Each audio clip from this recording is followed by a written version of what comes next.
Local where? Like what part of the country? Atlanta. Oh. Yeah, top 10 market. I know. I'm disgusted by disappointing. their behavior. Me too. Hey, I was guys. like, wait, what? We're gonna what? I'm Domonique. Right. Hi, I'm Pablo. I'm Elle. We're doing this now. We introduce. Is this a thing that I we're mean, doing I now? wanted to try something new. I wanted to try. I see. I wanted to And try something I'm Elle. new. You didn't like it? Okay, fine. Jump in. Jump usher out. in Introduce democracy. yourself. I said jump in. Jump out. Go ahead. I don't like getting His name mocked is by you. Fox. I don't like He getting likes mocked by to you. spit. What's your foundation color when you get makeup for work? You know what? Since you want to do jokes, since you want to roast people. Wow. Do you caramel? You out there sharing complexion with Field Yates. Toasted marshmallow. We will not be erased, okay? Pablo's jeans love my foundation color now. Not so much in the summer. Now. What a callback. Oh, goodness. It's been that long. I feel like we don't need to waste any time with the pre-show baloney. There it is. Like, we had great football. Charlie's already ready. Pablo's jeans. This is how we're Hated starting that the game. show Pablo's after the jeans hated greatest that game. weekend of football Pablo's we've jeans ever seen. wants more defense. I guarantee you 100%. Pablo's jeans wants more defense. Yes. So can we get into the questions? I don't want to waste time fooling around. Alabaster. We're too good. Yes, Alabaster. absolutely. We can start with Thank you. one of the greatest football weekends of all time. And our first question is from one of the great games we've ever seen. And our question for you is, what is the story that stood out to you from the Chiefs and Bills epic? Wow. Oh. I mean, can we just start with the fact that Josh Allen and Patrick Mahomes made Tom Brady and Peyton Manning look like acoustic musicians? Just like the idea that these guys not only played the greatest game concurrently, but also unveiled like instruments I didn't know quarterbacks could really weaponize in that way. I mean, Domonique, Josh Allen, like 10 years ago, maybe 15 years ago, would have been playing like defensive end, right? Yeah. Like just the sheer visuals of this.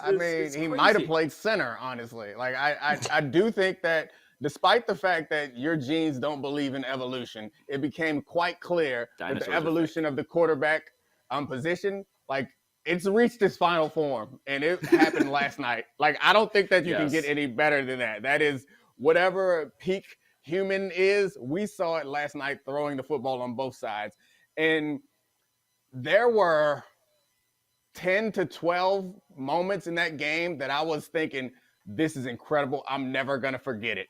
And then 30 seconds later, I was like, damn it, you did it again. Like it was just incredible. And the Mahomes of it all, I think is just incredible that everyone keeps trying.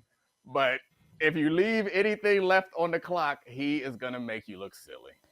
Yeah, I feel like, we're in media, and at the beginning of the game, when it looked like it was going to be a really good game, I was like, oh God, we're going to be prisoners in the moment, and no matter what happens in this game, we're going to go, was this the greatest divisional round game of all time? And at some point, that turned into, forget divisional round, it was just like one of the greatest games that we've ever seen, because it had everything that you want, right? Like it had some defense, like not obviously at the end of the game, but it had a little bit of defense. At first, it looked like this was going to be a 70 to 75 point game. They settled in a little bit. You had you had special teams involved. You just had like literally everything that makes a really good game. And then of course the final 2 minutes of that game were nutty. The thing that stands out to me is I have no dog in this fight. Clearly, I'm a Broncos fan. I don't care. I've always enjoyed, while I enjoy the maturation and evolution of Josh Allen, I've actually really enjoyed the fact that in my mind, Josh Allen was like the Shrooms version of a quarterback, right? Like you never know. Could it be a bad trip or a good trip? Could we get good Josh Allen, or is he going to throw we macro dosed the hell out of Josh Allen? Seriously, right? And like I kept waiting. It's like there was this part of me that was thinking, like, is he going to go full Josh Allen here? And he never did. Like, and he hasn't for 2 years now. It was just absolutely incredible. 5 lead changes after the 2-minute warning alone. Okay, Josh Allen threw a lot of touchdowns. He ran the ball incredibly well. But Elle, to your point, the most impressive play that I saw Josh Allen make was he broke a couple tacklers of defensive linemen. He peeled out, curled, looked for somebody, couldn't find anybody, and that man threw the ball away. Couldn't believe it. I have never I was like, look at him throw it away. Like, what? He's a grown-up. Well, Domonique, I'm a also real because, boy. No, it is the Velociraptor opening doors in Jurassic Park. It's that scene where you're like, wait a minute, they can do this now? But part of the reason why it's insane that he would ever do that is because he can do the stuff that he does, right? If you could do the thing where you throw a laser to Gabriel Davis, right? A guy I had spent 0 seconds thinking about, but who just became the first man to ever catch 4 touchdowns in a playoff game, thanks to Josh Allen's arm. If you could do that stuff, I probably would have spent a couple years of my life never throwing it away either. But this was, yes, peak, excellent, vibey trip. I learned about my past selves. I learned about my future. Kind of shroomy Josh Allen. Oh, yeah. I saw God last night in that experience. Like, I left my body, and me and God had a chat. I understood the meaning of life, and the meaning of life is to watch the Bills and the Chiefs play football. Anything that happened before that, everything in my life was just to get me to that moment. And everything after will be viewed through the prism of having seen Bills versus Chiefs. If I watch a movie, if I read a book, if I do anything, when I kiss my wife, I'm like, was that better than Bills versus Chiefs? I don't know if it was. No, but there is sure. It is, you know what? As somebody who tries to traffic shamelessly in analogies, as I've already done on this show, there is no good one for this game. Like, it's not a movie, it's not a book, it's not a historical event. Like, there is nothing, and this is where I get corny, right? This is why sports are special, guys. Throw some inspirational music underneath that.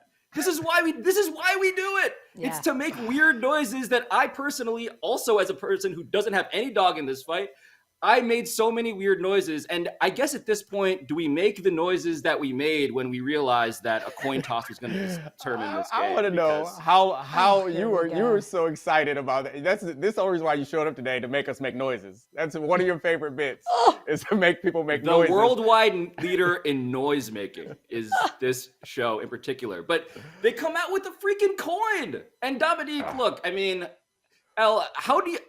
We agree that this was the greatest game we've ever seen. Like, that debate's not a debate. I'm going to give you your noises first. Can I give you your noises first? Yes, we're gonna recap the game. Noises. I'm going to recap the game in noise form. Ooh. Oh! Nah. All right. Huh? Okay. Oh! What? What? What? Ooh, what? Ooh. Oh, Lord. And scene. Nope, we're done. We're done. We're done with your noises. We're done with your noises. Sorry, that was my Tony Romo. I'm sorry. Up until the final 2 minutes of that game, didn't it remind you just a little bit of the 2012 Broncos-Ravens game? It was like the year after you had left Fox, right? Yeah, because it was the same thing. They both scored 14 points in the first quarter. Defense settled in a little bit. They traded touchdowns each quarter. And then we had that stupid Jacoby Jones damn 70-yard touchdown bomb that basically retired my beloved Champ Bailey, right? Yeah. Then we had Torrey Smith at the end of the game. Then we had a field goal in overtime. Like, it was just... Of course, this one was even better because of what happened in the last 2 minutes. Just incredible. It was one of those where, like, as jaded as we are, I just kept looking at my husband going, is this real? And like, thank God my old ass stayed up long enough to watch it. Because normally shout out to all of the old asses, myself included, who stayed up for this. I have never felt more redeemed. I get jealous of fans sometimes who like have real investment because like it makes the game so much more fun, which is, I guess that's why other people start gambling, because it makes it a little bit more enjoyable because you got something on the line. I had nothing on the line last night, and I felt my heartbeat beating like I was watching a scary movie or something like that. To Pablo's corny ass point, this is why we do it. Like, this is why we watch the games for experiences like that. Can I just spare a single tear, though, for Buffalo Bills fans? Because this was like the party that everybody loved attending. And then there were the people, you know, like on the dance floor, just in the fetal position. And I have a friend who's a Bills fan, Aaron Vale, on our staff at ESPN Daily. The way she put it was perfect. She was born, she's in her 20s. She finally got her own generation's Bills trauma. Right? Like, you didn't have to hear the stories about Scott Norwood or anything else. Wide right. This is as painful a loss I could conceive, because as much as we want the artistry out of it, like, they, more than anything, want to win a bleeping Super Bowl. And that, I'm sorry. They won the game on multiple occasions. It's still somehow lost, but I don't know what it is. 13 seconds. They need to exercise whatever demon there is. Like, there is clearly something lording over this franchise in this city. I don't know I what already it told is. you, Fox. Fox, I told you what it is.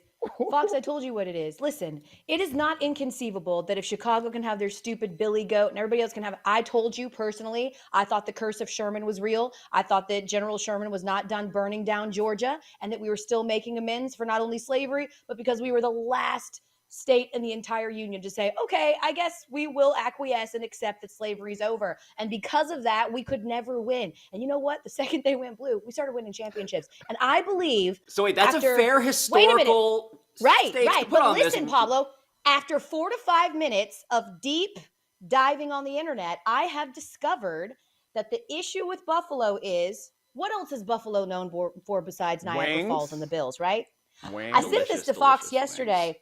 And apparently there's an article from a not reputable place at all that says the family of a black restaurant owner, John Young, says that he was never credited as the actual originator of the buffalo wing. Until you do right by John, everything you do gonna turn into 13 seconds of you losing a game. I mean, Josh Allen was perfect in coin tosses this year in overtime. He was 9-0 in coin tosses. This is obviously the devil's work at play. Give that man his flowers or you will never win. What's his name? John Young. John Young. Like, I think this is a real thing. Like, and I understand that a lot of Bills fans probably will be angry at us about this, but no, we're doing you a favor. We're trying to help. We're trying to help. Like, you cannot walk away from that game and think that there was not some sort of supernatural intervention that took place for you to lose a game that you're leading with 13 seconds left. And even if you don't, it's worth a try. Like, you need to find a family member of his and give him a couple bucks or something, or put his name on Welcome to Buffalo, home of the young Buffalo Wings. Like, do something to address this trauma, because, I mean, it ain't gonna get right. You're just dipping wings into poison. That's what you guys have been doing for years and years. I do think this might be the only way we could, like, actually get to some sort of racial justice in this country, if we just find all the sports teams and how they've wronged black people, and we're like, hey, if you write that wrong, you might win a Super Bowl.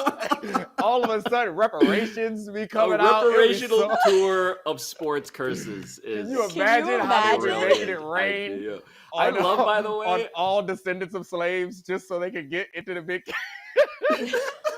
I know, right, because the whole pitch here is, I know equality and correcting the historical ledger, balancing the books doesn't appeal to you, but what if you could win the big one? Right. What if you could see your quarterback underneath some confetti? Thank you. Trust me, as someone that just got to do snow angels in confetti, it's worth it, okay? I get it. You want it to be the anchor bar or whatever. But, like, maybe if it's not the anchor bar, you guys can finally win, and then we won't have any more 30-30s about how you always find spectacular ways to snatch defeat from the jaws of victory. Elle, I mean, while it's still winter, I need you to sneak into the next meeting and pass right in, and then you can put forward this motion. Wow. The next meeting of who exactly, Fox? And how am I sneaking in? Okay. Well, you can borrow my jeans, Elle, if it helps. Fair. I feel like once they see that, they're sort of like, she must be one of us, or at least she's one of the good ones. Alabaster, throughout this conversation, has put down the producer interjection card and taken it away about a half dozen times. We're just blowing through it. Sheer terror from my Alabaster hands of interjecting at the wrong moment. But I do have a football question. Elle, I love you. You're the best. You guys are all a delight. And my football question is, there has been some understandable criticism of Sean McDermott, obviously for the We're not doing this. We're not doing it. Well, I refuse. My question is about establishing Josh Allen and waiting until the second half, because they unleashed him in the second half, but they tried to establish the run in the first half. The average depth of his throw was under 2 yards in the first half. Like, does he deserve criticism for not just being like, hey, Josh Allen, you're a superhero. Do it for all 60. It was a perfect game, man. Can I just? This sort of feeds into Alabaster how I feel about the overtime debate. I don't care about the Bills like that. I don't. What I'm glad is that I got the best thing I've ever seen. And what I'm mad about with the overtime stuff to also steamroll over this question is that we didn't get more of it.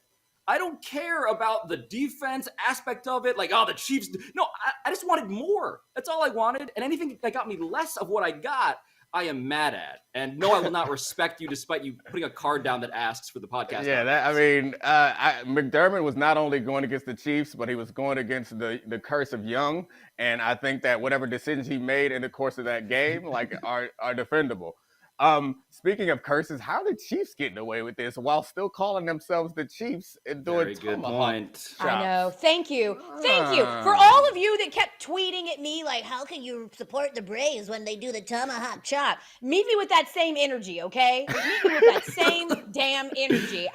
The whole time I was just so mad as a Braves fan. Like, how come nobody comes after this? They do it the whole damn game too. And guess what? There's 3 times the amount of people at Arrowhead than there is at Truist. What are you talking about? Damn. I think that we're going to hindsight the crap out of this game, and I hate that because honestly, I was thinking the same thing. Like, yes, traditionally you would squib that, right? But at the same time, how dumb would it have looked if you squib it, right? Yeah. He gets a decent run back. You give Pat Mahomes the ball back at the 40-yard line. That doesn't help your case anyway. You had 13 seconds. Your defense, your number one defense, and I don't blame this on the defense either. I don't think there was some mirage like the Bills weren't the best defense all year because they were. We just saw 2 dudes that were playing at an interstellar level. Like they were just not going to be defeated. And honestly, it looked the whole game like it was going to come down to whoever had the ball last. And it was. Yeah, the squib. I mean, I get it. I thought they were going to squib. But I also was like, I assumed that they put Tyreek Hill out there on kickoff team. And I would have kicked it deep. Like, give them 13 seconds from the 25. No, they're not going to score. Give them the ball with the opportunity to pitch it around or do whatever. Like, that scares me more, honestly. Or with Tyreek Hill getting the ball. Like, I have to be honest with you. Like, that scares me more. I get the point now, hindsight, but had they done a squib and they returned it for a touchdown, no one would have been like, but they made the right decision. But you would have been like, you should have kicked out the back of the end zone. It's only 13 seconds. Don't let him touch the ball. Don't let him touch the ball. I have never felt less qualified to criticize a coach than in that moment. Because if you were to cut to what I was doing at home, my pupils were wildly dilated. I was just like laughing, cackling maniacally. I wasn't paying attention to any of this, right? Like, just Alabaster, I understand what you're saying here. I do. I just hate that you're hating on, I think, a game that I just wanted to celebrate. For the record, you ended up answering the interjection. And my interjection was really just saying, could we get more Josh Allen? Yeah, I wouldn't mind bumping one of these other teams out. Or just a quarterback. Okay, wait. Alabaster has provoked a thought because I like what to do about overtime rules, all that stuff, Domonique. Like, I think we should actually hand out a participation trophy to the Buffalo Bills. Oh God, ew. We should. Are you going to do it? Are you going to do Are you going to do a participant, a Colts banner with like you participated in the division round? No, it's going to say greatest game we've ever seen, and we're not going to put the score on there because that would be cruel. But hey, guys, remember this. They don't want Should have been the Super Bowl. Can I just tell you my favorite part about all this is that like we're watching this incredible game, right? It's amazing and and then the biggest takeaway afterwards, apart from overtime should be changed Twitter going on full bore, was that like the Cowboys are just at home taking strays. Like the graphic pops up and it's like, it took Patrick Mahomes 13 seconds to have a game-tying drive. It took Dak Prescott 14 seconds to have that stupid-ass draw. That was my favorite part of last night, is that the Cowboys are just trying to mind their own business and enjoy Cancun. And here we come again talking about their inefficiency. That's what they get for being so damn popular. Everyone knows, like, if I tweet something about the Cowboys, it's going to get some burn. Let me find a way to stretch this into a Cowboys take. It's outrageous. Yeah. I love, by the way, that like last week on this Monday, all of like the ESPN daytime shows. Oh yeah, he put the carrying water. He tried, but nobody wanted it. You guys sorry, turned down his attempt. I was just going to point out that I don't even know if the greatest game we've ever seen, or the greatest weekend, by the way, we've ever seen, will beat last Monday's ratings off of just Cowboys Schadenfreude. Like, I hope it does because that is deserved on the merits. But I feel like almost a million people tuned in just to see what Stephen A. talked about the Cowboys. Like, that is absolutely incredible. Think about that. Think about That's peak level of troll. Trust me, I have troll levels of anxiety. I am a troll. Alabama can come get some all day, every day. And I admire Stephen A. for his ability to troll the world so tough and troll the Cowboys so tough that the world stood and waited to see what he would say at the beginning of First Take. Absolutely incredible. I do appreciate that we have entered this like performance art portion of sports media, because this morning I turned on Get Up and my man Dan Orlovsky, who is a Matt Stafford apologist, he got on a Top Gun jacket. It is just incredible. Like, he, instead of the Stephen A. Cowboy hat, he went Top Gun because his man made a hell of a throw. And I'm not even here to mock him. Like, I'm here for this, taking it to the next level. I'm just wondering who's going to take it up from this point. But here's my question, though. He was like he was doing the Maverick thing, and I'm like, but aren't you the goose to Matthew Stafford's Maverick? Yeah. And doesn't Goose die? No, he didn't think it through. He didn't think it through. But I want to encourage him. Shirtless volleyball scene. I want to encourage him to keep doing it.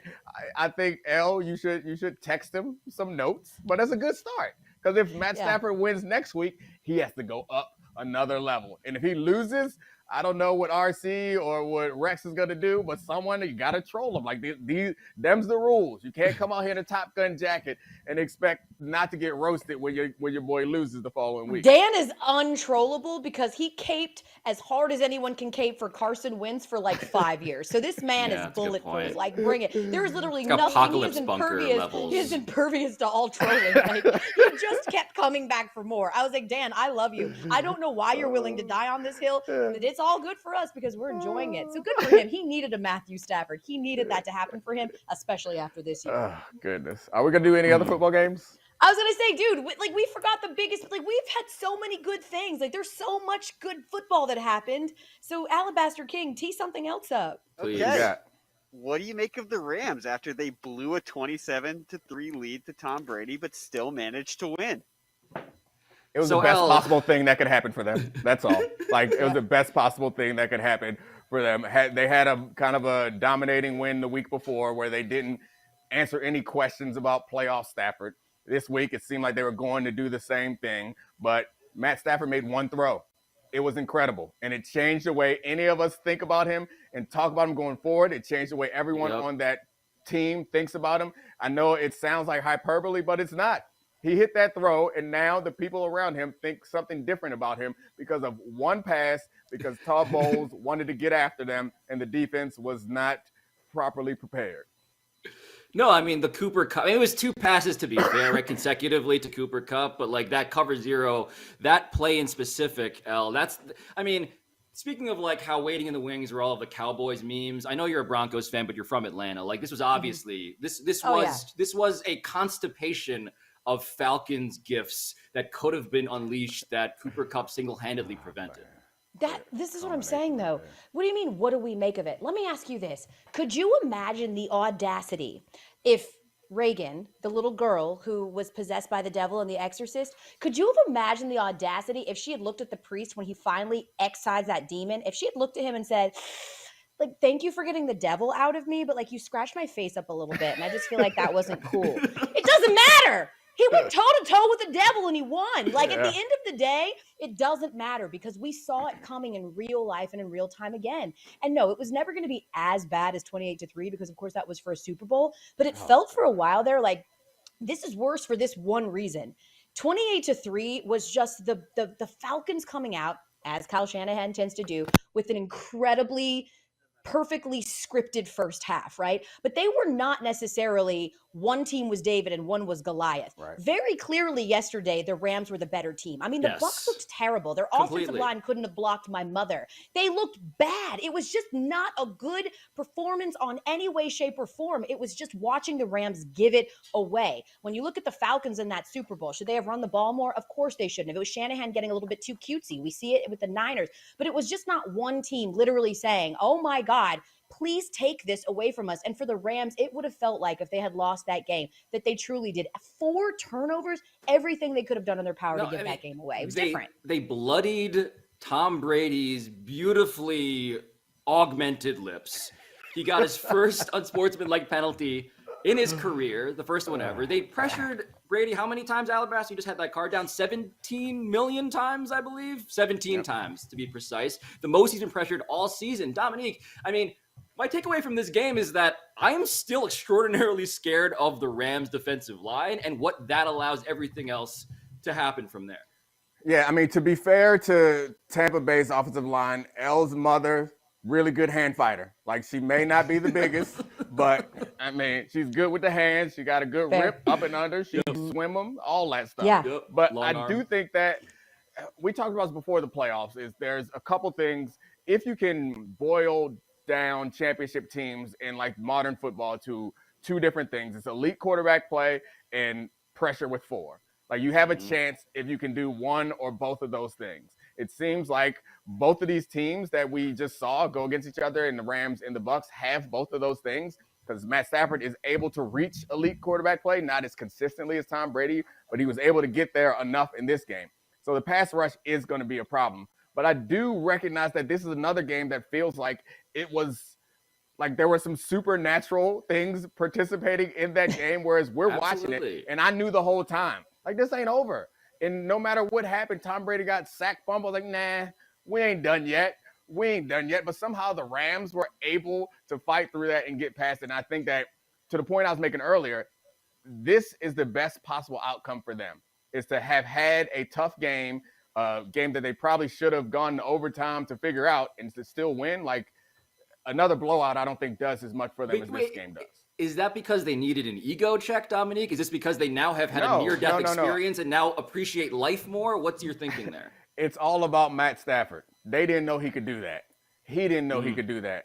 He believed he could do it. They believed he could do it. They hadn't seen him do it. The last tight game they were in, the 49ers came back on him and beat him in a must-win situation. They're going back to face the 49ers again. Had they blown out the Bucs, I don't think they go into that game feeling as good about their chances as they do now. Because now they're like, we have Matt Stafford, they have Jimmy Garoppolo. They are comparable quarterbacks, and Jimmy Garoppolo's been deeper in the playoffs.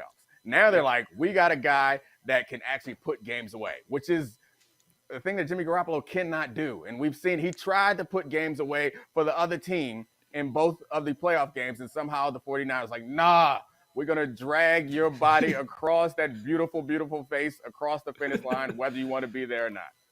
And still had the irrational confidence to go out there and say, F the Packers. Like, you didn't do everything in your power to give it away. I couldn't believe it. I'm like, Jimmy, you need to stop. They won in spite of you. What I did love about that game, though, right, is the win ugly idea, is that Cooper Kupp, right, waits until the worst possible time to have his first fumble of the season. And I know that a lot of this has to do with me, right? I am a bit of a jinx. I said, as Cam Akers has the ball, right, towards the end of the game, I'm like, so long as Cam Akers doesn't fumble here, he fumbles the ball.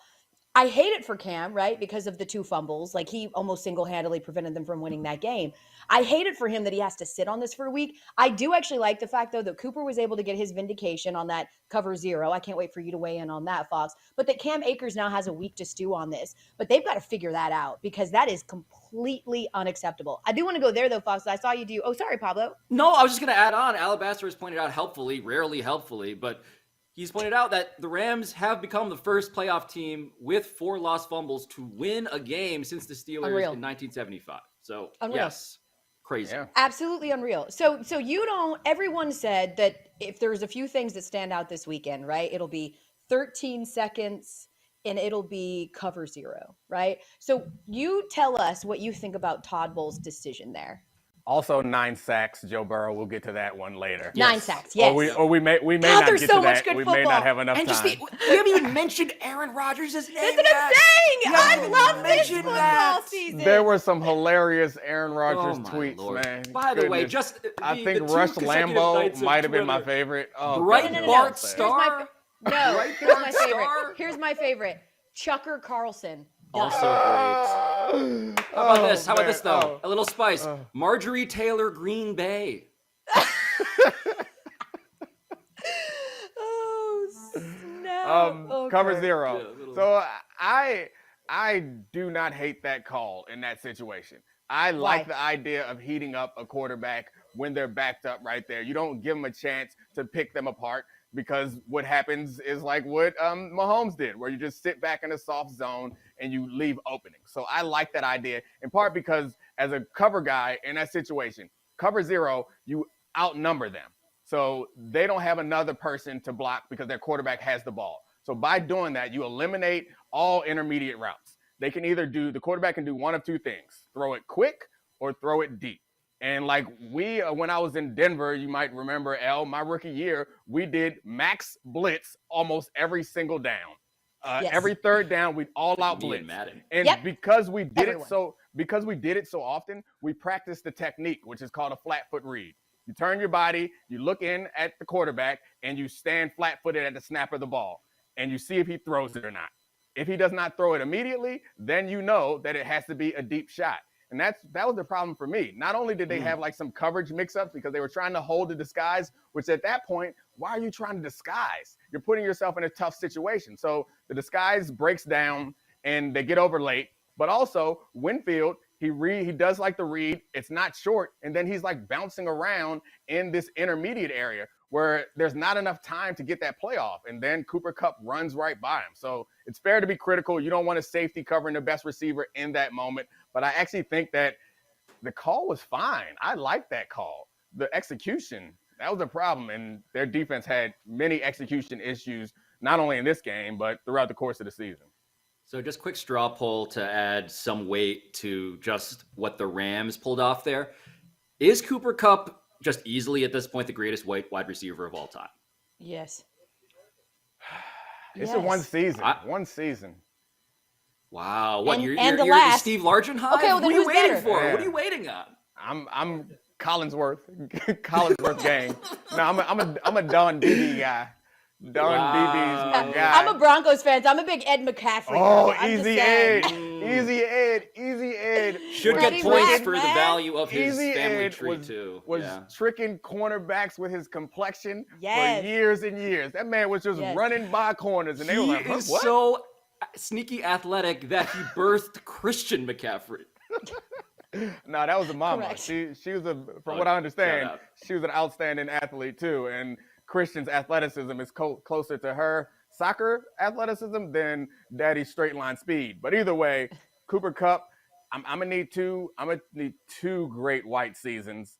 You can't have one great white season and think that you can overtake all the illustrious history of great white receivers.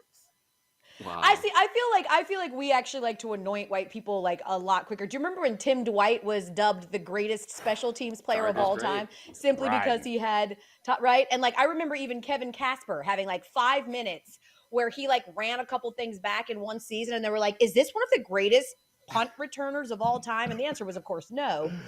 So I do think that we like to dub them a little sooner, and Cooper Kupp has shown himself to be, legit. I mean, he's one of the best receivers in the league right now. I got a theory from Bomani Jones that I really want to discredit.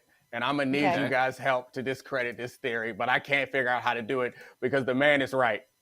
Okay. His theory is that the only place that great white skilled position players can be raised is in parts of the country where there are no black people. And it pans out if you look at where these people are from. And the theory goes further in that when you are there and you are the only one, people believe in you and they encourage you. When you are let's say you're, because it's absurd to think Cooper comes from Yakima, Washington. I was going to say, exactly. Look them all up. No, I've been through this because I've been trying to discredit it. Look them all up through history. It's right.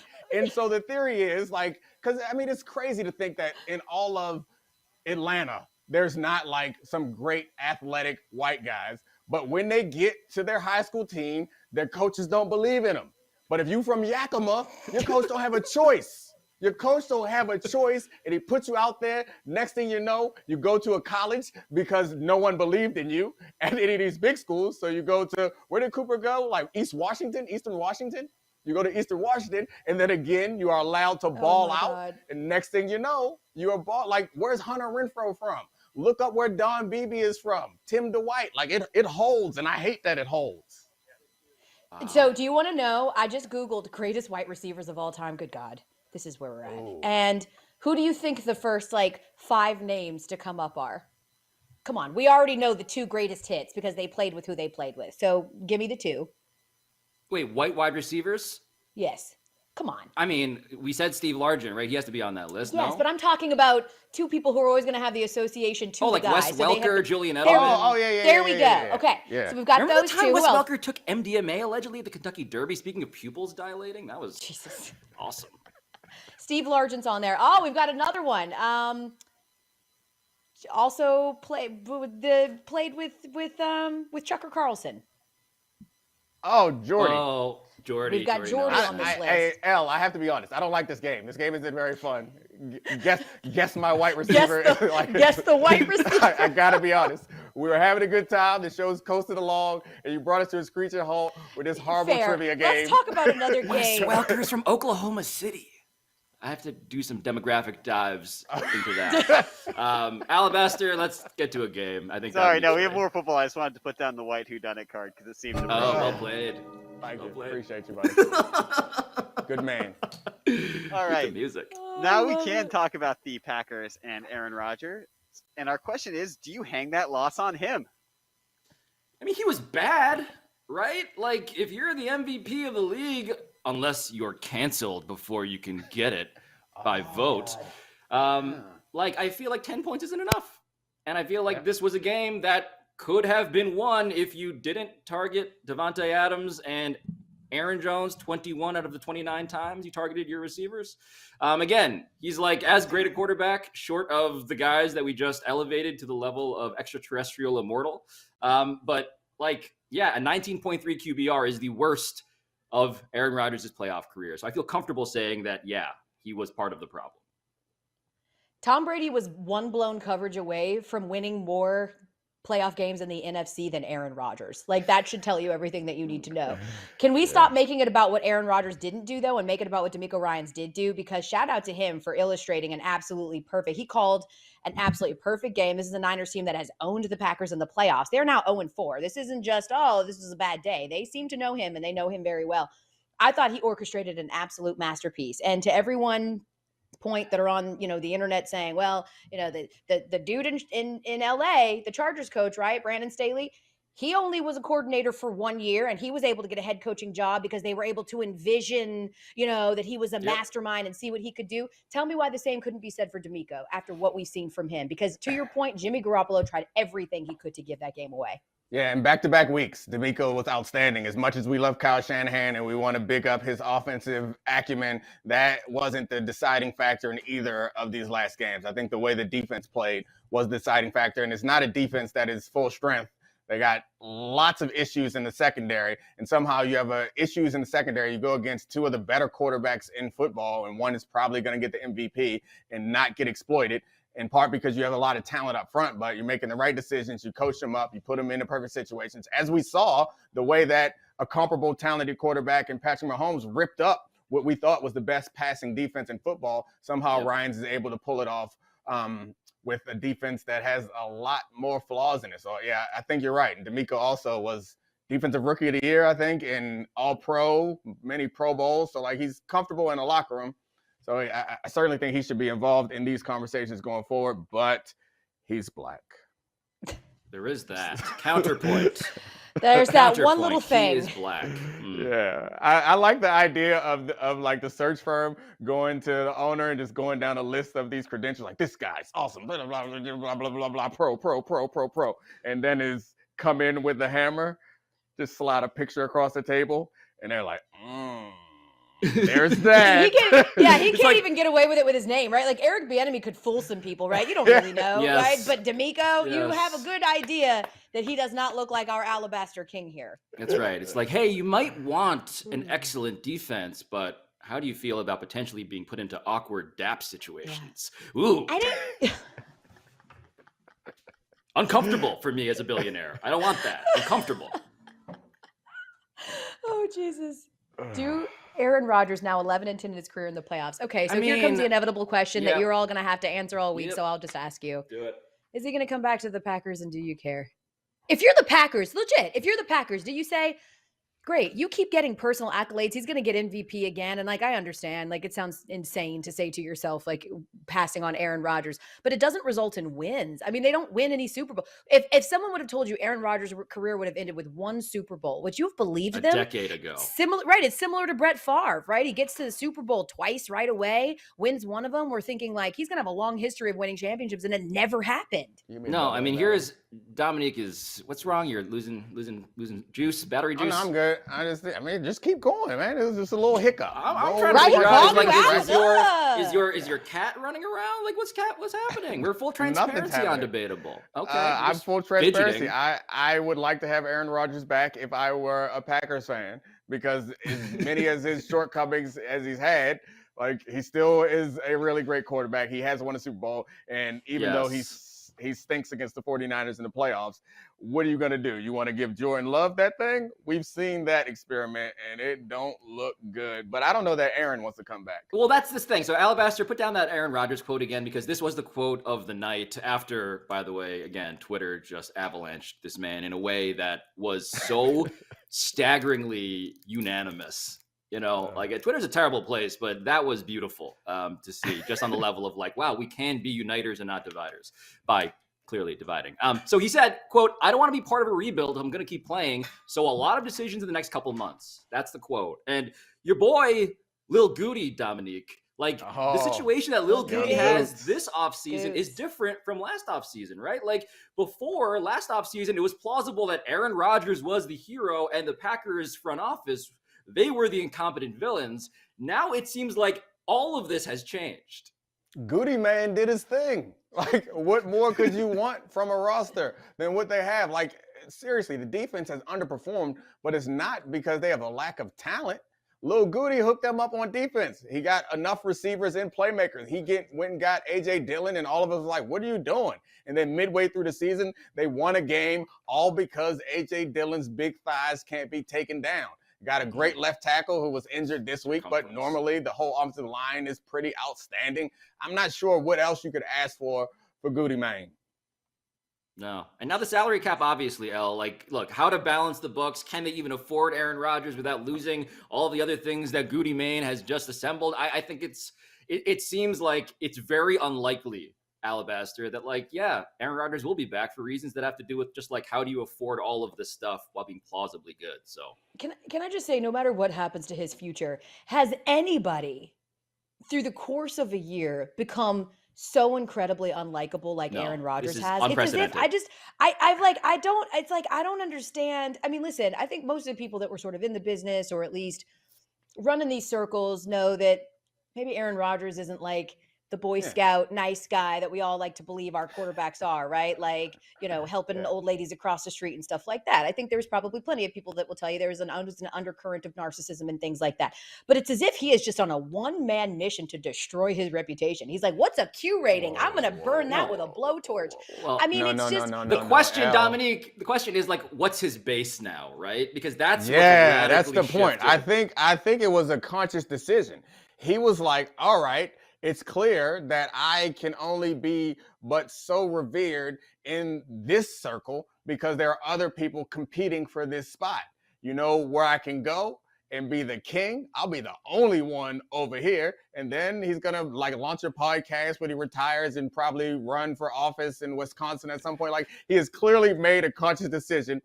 I don't want to fight for this, like, this idea of this Twitter love. Like, I'm going for, what's that other one called that they, like, propped up? Oh, Gab? Parlor. Yeah. Parlor? Yeah, Parlor. He was like, I want to be the Prince of Parlor.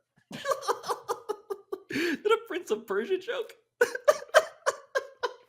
My hope, Domonique, my hope in all of that is that, in fact, it was conscious, it was intentional, because it had to be. But imagine a world in which it wasn't. Imagine a world in which Aaron Rodgers steps on a rake that big. I can't, because it's week after week, and Aaron Rodgers is not dumb. Like, I recognize this person. Aaron Rodgers is just smart enough to be stupid. Like, I know that guy. I was that guy at one point. And then you, like, when I'm in a football locker room, like, I was like, oh, man, I feel like I'm super smart. And then I got outside of that. I was like, damn, you're like smart in the locker room, but like there are lots of other people smarter than you. Aaron hasn't had that experience. As the bubble boy that he is, he's yet to have that experience where it's like, oh, you ain't that smart. Because when you are nasty at quarterback, and you're also probably smarter in general than the average football player, in average front office person, average coach. Sure. You walk around that locker room, you spend your time in Wisconsin, you spend your time in LA surrounded by sycophants, and then you're like, oh, I'm really smarter than everyone else. So I believe that he made this conscious decision. It's time after time, Pablo. And if you read the article that came out I read it. Yeah. Kevin Van Valkenburg, last week. He dropped every single phrase. It was not a mistake, Pablo. He dropped them all. He's like, it was not a dog whistle. It was a bullhorn. I am here. I am your Prince Parlor. Come to me. Like, it's clear. It feels like now he is leaning in. I just wonder if he knew that this would be the end game the whole time, right? I wonder if the guy who wanted to host Jeopardy was always trying to be the Prince of Parlor. That was it. Doesn't feel that like was that it. was. You just was that the Joker origin story? That was the turning point. No. When he got rejected to Jeopardy, he was like, I will never have your mainstream love. I'm going full heel. Well, it also, I mean, the whole idea of the bubble that Domonique presents here, I feel like is so crucial to understand. And it explains all of the quotes in that story on ESPN.com, because Aaron Rodgers repeatedly does nothing more than confuse criticism for cancellation. And Correct. Because he's being criticized so broadly for the first time, he feels like he is, in fact, a political dissident. Yeah, it's really difficult to be canceled and your only platform is ESPN. Like, what are you talking about? The whole thing is so incredibly infuriating because I don't think, I'm not saying that it wasn't intentional. I don't think Aaron Rodgers is that smart. I wonder if he had a plan for all of this and if it just devolved and devolved and devolved. And again, he found himself in this place cornered. And when people find themselves backed into a corner, they just react in a way that is not always, I think, the most intelligent and also thinking of like the future. Like Aaron Rodgers is also not one of those guys that's ever going to acquiesce and say, I had a tough year. I said some stuff that I probably shouldn't have said, like da, da, da. He's never going to be that guy either. So now, to your point, yeah, I think now that he has found himself here, he's going to have to go full bore and commit. But I can't imagine that in the beginning of all of this, he thought that this is how it was going to end up, that he was going to become the face of like ivermectin. Like, I can't imagine that he would be on an ESPN article saying QAnon things. I think he did. I think he did. Really? I can't, Elle. Like, I can't bring myself to. You have too much respect for Aaron Rodgers to think that this is clearly. Yes. Oh, God. Yes, I do. Because I think that oftentimes, and I'm guilty of this also, is that we like talk about intelligence as if it's this overarching thing, as if there aren't different types of intelligence. And I think that Aaron Rodgers, like if you use a car metaphor, I think he is a very powerful engine. But the steering wheel is loose. That thing is loose. So I do think that he's an intelligent person. But somehow that loose steering wheel then took him way out of his lane and he's in some weird lanes. And I think that he is intentionally, maybe he like tipped into that lane a little bit, but he's intentionally in there. And I'm speaking again from experience as someone like I think myself to be of above average intelligence. And I can see that when you are not like challenging yourself intellectually and you're in a circle where there are like interesting things that come up and you're like, hey, this is interesting. And then you go talk to the people around you and you are the most knowledgeable person in your peer group. And then you go out and be like, oh, I know what I'm talking about. And then people slap you down. Then you go back to your peer group and they're like, man, them boys, they just hating. Like it seems Aaron so obvious to me. And we're all reaching for ways to like forgive it away. No, this man made a decision to take his wobbly steering wheel way over to the right. I can only imagine what Aaron Rodgers' group chats were like on the night of this game. Like, how do you even bring it up? Like, do you just say nothing? Alabaster, by the way, I want to. He just put a card down, and you embody Alabaster, the rickety steering wheel, as a metaphor. So, what do you want to do here? Right, very very little control of the steering wheel. No, so I have a question for you guys. Obviously, the boilerplate lingo on the front end is Aaron Rodgers, one of the greatest quarterbacks of all time. Blah blah blah. Quick release, incredibly accurate, change of position. But my question for you is like, given his ignominious demise on social media and his political leanings, and then also like the fact that he just lost again to this 49ers team that didn't score an offensive touchdown, and he seemed sort of like a lame duck at the end. Is it crazy to look at his whole tenure as a failure? And bring us back to football with an ESPN question. I go back to what I said before, though. I think when you think of the scope of things, when you think of how it was shaping up in the beginning of his career, he's just like, maybe it's in the green bay, maybe it's in the cheese. It's just like, this is Brett Favre all over again. It is. It's nobody would have believed that Brett Favre would taste a championship one time in the beginning of his career and then never again. No one would have believed that if you would have told him that at the beginning. I mean, let's go back to ivermectin talk, guys. That's Alabaster is trying to steer us ignominiously away from ivermectin talk. Back into this football foolishness. No, it's not a failure. Like, the man's quite possibly one of the best quarterbacks I've ever seen. He won a Super Bowl. Like, it feels like prisoner of the moment to look at this last game. Yeah, I can't do it. And just like ring count. Like, if he had no Super Bowls, that's one thing. He's won a Super Bowl. They've been like, it's a single elimination tournament, like luck sometimes. It's a oblong ball, blah, blah, blah, blah, blah. Thank you for blah, blah. You're my favorite take. If the ball is oblong. Yeah, I can't do it, Alabaster. I can't be process guy and just be so coldly results driven. Even if I do think, to Elle's point, he has underachieved. I just don't think we can call that failure. I don't think we can splash that on the screen. The way that you would phrase it is disappointment. Like, I don't think it was a failure. But I do think that it's been disappointing because he's been probably the most talented and best quarterback over his entire career in the league. More than anyone else, I'd say you end a season by saying, who is the quarterback you'd want to have? That's the guy that most people would have chosen for most years of his career.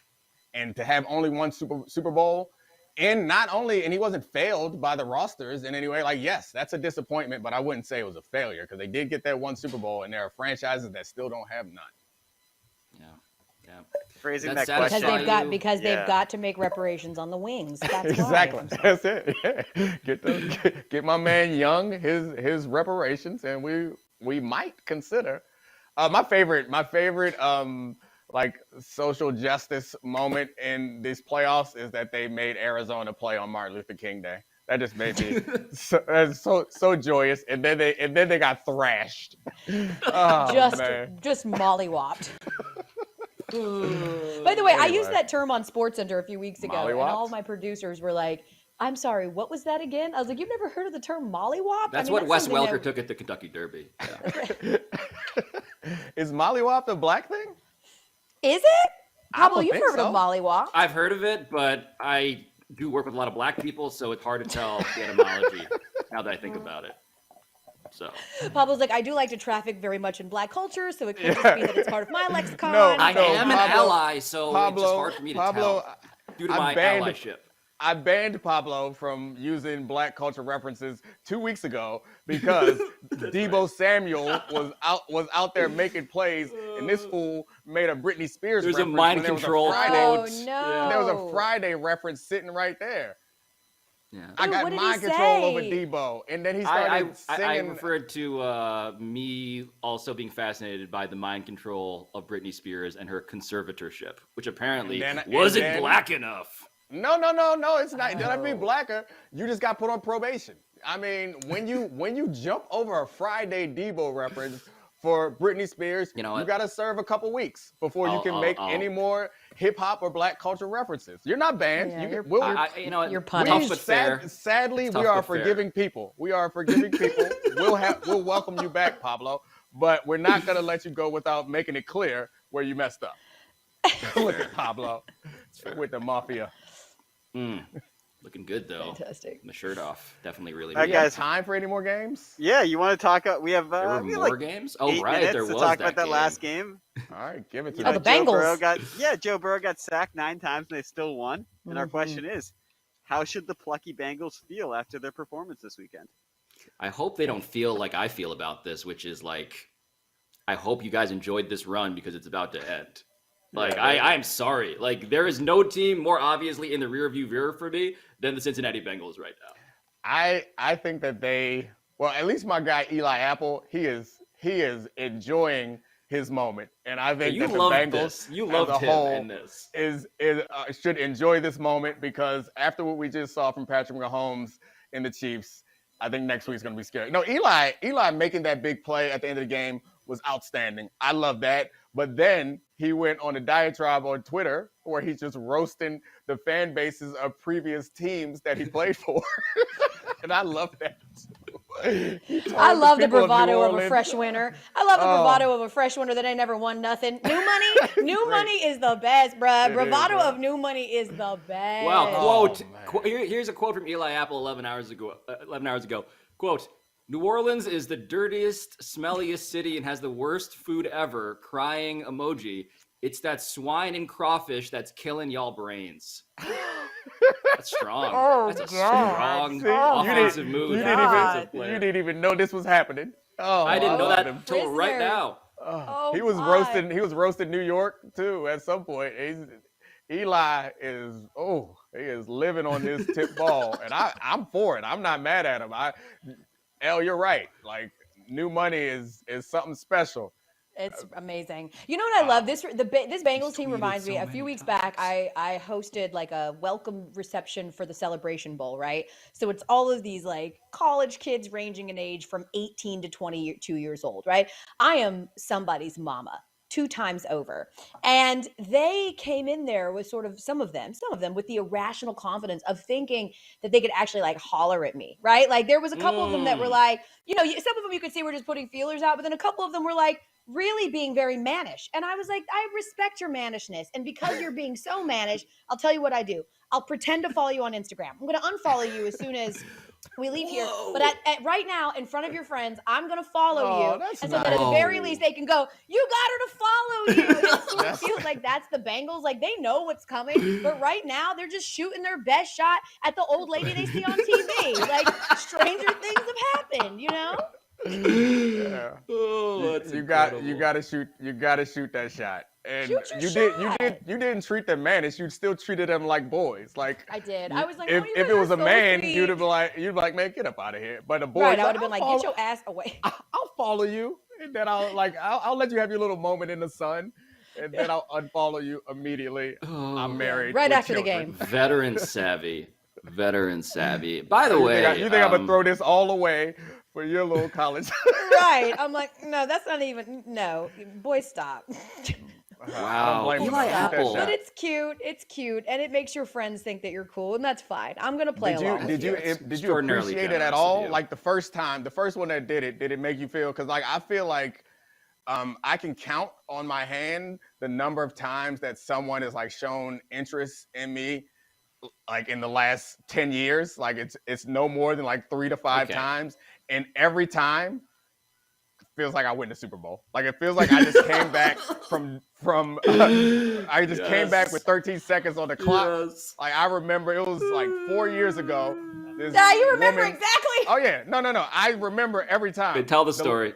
4 years ago, I'm walking on the streets of New York, and this woman just stopped me and said, "You're very handsome." And I was like, you couldn't tell me nothing. I was like Eli Apple. I was like Eli Apple for the rest of the year, just roasting everybody, calling up anyone like, that's why your brain is dumb, because you're eating all that food. Yo, by the way, as I've been refreshing Eli Apple's Twitter account, he is doing this with the Malcolm X avatar, which again, just strong move. But second of all, he also just goes at Dan Orlovsky a couple times, which is amazing. Oh, really? Yeah. Aww. I mean, everybody. It's like he's literally kicking a golden doodle. Everybody. Mike Vrabel's getting it. Like, Dan Orlovsky's getting it. New Orleans is getting it. New York is getting it. He lost me at your food is trash. That's ridiculous. Stop it. Yeah, the food is outstanding, but he knows how to cut deep though. He knows how to that's stir a skillful troller.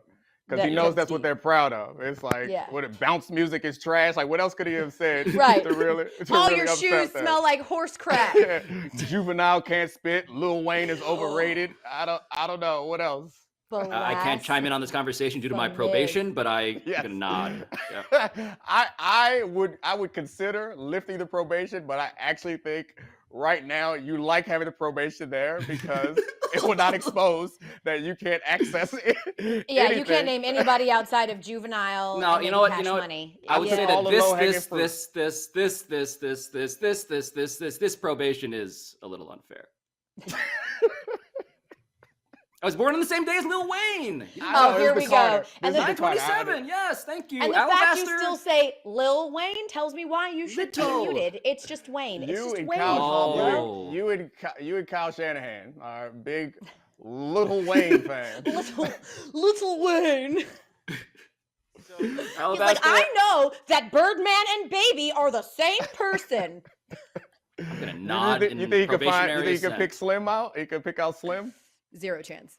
What you know about No Limit? Ooh, Name- can you name name a two No Silk the Limit Shocker movie. songs? I Name a thought movie. I was on probation.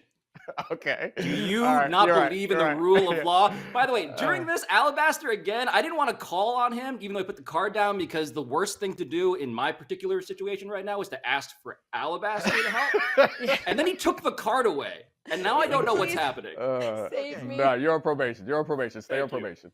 Thank you. so all I was gonna say, and I will get dunked on for saying this, is I've heard the story of Domonique getting hit on the streets of New York City, no less than 8 times in our office, where he comes in and does brags it mean about that it. much to you, Fox? Hey, I mean, what about this? Like you say, like it's like I'm supposed to be embarrassed by this. I came clean. I said it's happened like 5 times in the last 10 years, and I said it was outstanding every time. And then you said that I've told you it several times in the office. Yes, I'm proud of it. So I'm supposed to be ashamed? It doesn't matter what the other person looks like. Like, are you more excited because she was also an attractive person, or you don't care? Hey, Elle, stop with this journalism. We don't no time for follow-ups. Got No time for follow-ups. Got you. No time for follow-ups.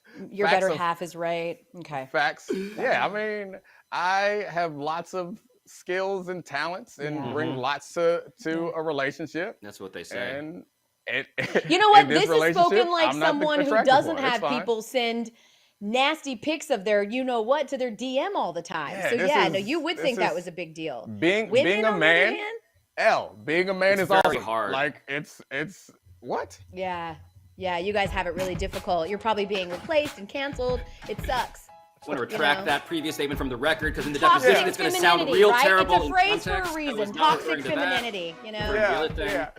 Oh man. I hate it What for the hell, y'all. Pablo. Oh man. We're I going hope to actual everyone probation slides in for both that. your DMs Yeah. today and makes you wildly uncomfortable. Oh man. I'm sorry, Elle. I apologize on behalf of the handsome. Buffalo Bills for You guys are not so righting their handsome. wrongs. Thank you. Finally, that I got some Right of this your love wrongs. as well. Right I'm your available wrongs. to like and unlike Buffalo. all sorts of posts if people want to holler at me. Tell me Can I I'm say holler on beautiful. probation? Is that allowed? Did you? No. Did you? Okay. You ever get hit with like one of those fake accounts and be like, oh, Oh, for sure. Oh, she my- must think. Yeah.